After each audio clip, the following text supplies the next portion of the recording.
Praise the Lord. The best wishes to you and your family members in the name of God. దేవుని నామమునకు మహిమ కలుగును గాక. దేవుని నామం పేరట మీకును మీ కుటుంబ సభ్యులందరికీ శుభాభివందనములు. ఈరోజు దేవుని వాగ్దానము. Today God's promise. నేనే స్థితిలో ఉన్నను ఆ స్థితిలో సంతృప్తి కలిగి నేర్చుకొని ఉన్నాను. ఫిలిప్పీలకు రాసిన పత్రిక 4వ అధ్యాయం 11వ వచనం.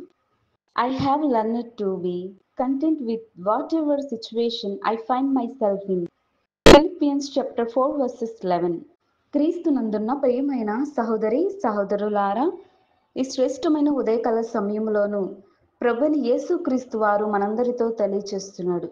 చూడండి, అపోస్తుడైన పౌలు చెరసాలలో ఉండినప్పుడు తాను ఎంతో బాధను, ఆ చెరసాలలో భయంకరమైనటువంటి పరిస్థితుల్లో ఉన్నప్పటికీ కూడా నేను సంతృప్తి కలిగి నేర్చుకొని ఉన్నాను అని అపోస్తుడైన పౌలు ఆ యొక్క ఫిలిప్పీ సంఘమును గూర్చి దేవుడు మాట్లాడుతున్నాడు. చూడండి, మనము ఉన్నటువంటి స్థితిలో మనము వాటిని బట్టే సంతృప్తి చెందాలి, కానీ మనకు కలిగి ఉన్న దాన్ని బట్టే జీవించాలి, కానీ వాటిని బట్టే ఆ స్థితిని బట్టే మనం జీవించాలి, కానీ లేని వాటిని కోసం అతిగా తాపత్రయపడటం అనేది మానుకోవాలి. ఎందుకంటే అపోస్తుడైన పౌలు అంటున్నాడు, నేను ఏ స్థితిలో ఉన్నాను ఆ స్థితిలో సంతృప్తి కలిగి నేర్చుకొని ఉన్నానని అపోస్తుడైన ఆ యొక్క ఫిలిప్పీ సంఘమును గూర్చి స్పష్టంగా తెలియచేస్తున్నాడు.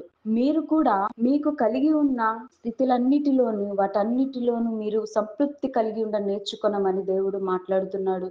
కొంతమంది ఉన్నదాన్ని కాకుండా లేని దాని కోసం కూడా తాపత్రపడుతూ ఉంటారు. లేనిపోని సమస్యలు తెచ్చుకుంటారు, ఎన్నో అవమానాలు తెచ్చుకుంటారు, ఇబ్బందుల్లో ఇరుక్కుంటారు. అటువంటివి జరుగుతాయని అపోస్తుడైన పౌలు ముందుగానే మాట్లాడుతున్నాడు. చూడండి, మనం ఏ స్థితిలో ఉన్న ఆ స్థితిని బట్టి మనం ఆనందించాలి, సంతోషించాలి. దేవుని పట్ల ఎంతగానో మనము కృతజ్ఞతాస్తుతులను చెల్లించాలి. అపోస్తుడైన పౌలు కూడా ఆ యొక్క చెరసాలలో ఉన్నప్పుడు దేవుని ఆరాధించాడు. తనున్న స్థితిని కలిగి ఉన్నప్పటికీ కూడా దేవుని నామాన్ని మహిమపరిచాడు. అటువలే మనము కూడా దేవుని నామాన్ని ఘనపరిచే వ్యక్తులుగా ఉండాలని దేవుడు మాట్లాడుతున్నాడు. ఈ స్థితిని బట్టి దేవునికి కృతజ్ఞతాస్తుతులు చెల్లించాలి. కనుక ఈ వాక్యానుసారమైన జీవితం మనం కలిగి ఉండాలి. అపోస్తులు పౌలు కలిగి ఉన్నటువంటి ఆ పరిస్థితులను బట్టి తాను ఎంతగానో బాధలు అనుభవించినప్పటికీ కూడా తాను కలిగి ఉన్న స్థితి దేవునికి తెలుసు. దేవునికి ఎంతగానో మొర్ర పెట్టుకున్నాడు. తాను జీవితాన్ని ఎంతగానో దేవునికి సమర్పించుకున్నాడండి. కనుక మనం కూడా మనకున్న స్థితిని బట్టి గర్వించకుండా, లేని వాటి కోసం వెంబడించకుండా అటువంటి హృదయాన్ని తీసివేసుకొని దేవుని కలిగి ఉన్న మనము అలాగే మనకున్న స్థితిని బట్టి మనము సంతోషించాలి. కుటుంబాలతోనూ సంఘాలలోనూ ప్రతి ఒక్కరితోనూ ప్రేమానురాగాలను కలిగి ఉండాలని దేవుడు ఈ వాక్యమును మనందరి జీవితాలలో దయచేయునుగాక. ఆమేన్. ప్రార్థన. ప్రేమ కలిగిన దేవా, దయగల తండ్రి, నీకు స్తోత్రాలు చెల్లిస్తున్నాం.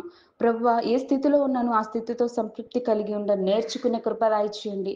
ప్రభువా, ఈ లోకంలో చాలా మంది ప్రభువా దేనికోసమో దానికోసం దేనొక దాని కోసం వారు వెంబడిస్తున్నారు. లేని దానికోసం ఎక్కువగా తాపత్రపడుతున్నారు. కానీ ఉన్నదాని స్థితిని మర్చిపోయి, తమకున్న దాన్ని మర్చిపోయి వేరొక దాని కోసం పరిగెడుతున్నారే కానీ తాము కలిగి ఉన్న స్థితి దేవుడిచ్చిందని వారు తెలుసుకోలేని స్థితిలో ఉన్నారు. ప్రభువా, అటు జ్ఞానము దయచేయండి.